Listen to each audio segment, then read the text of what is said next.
সকালে ঘুম থেকে উঠে আপনি বিছানা ছাড়ানোর আগেই আপনাকে যেটি করতে হবে সেটি হবে যে আপনি চোখ বন্ধ করে 3 থেকে 5 মিনিটের জন্য কি কি কারণে আল্লাহর কাছে শুকরগুজার হবেন, প্রভুর কাছে কিভাবে শুকরগুজার হবেন, স্রষ্টার কাছে কেন শুকরগুজার হবেন, এটা নিয়ে আপনি মনে মনে ভাববেন এবং বলবেন যে আমি শুকরগুজার কারণ আজকের দিনটিতে আমি ভালোভাবে ঘুম থেকে উঠতে পারছি।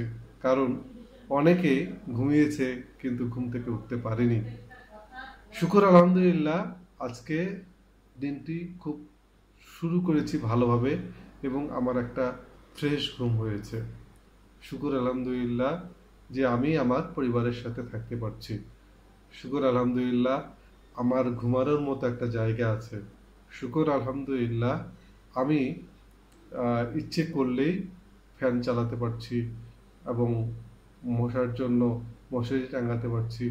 অনেক লোক বাইরে শুয়ে আছে, গরমে তারা ঘুমাতে পারছে না।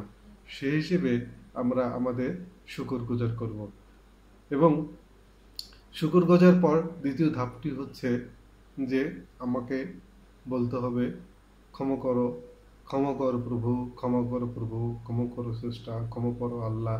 যে যে ধর্মে আছেন আপনারা ক্ষমা চাইবেন। ক্ষমা চাইবেন কি জন্য? যে আমাদের চলতে ফিরতে বলতে শুনতে অনেক কিছু ভুল হয়ে যায়।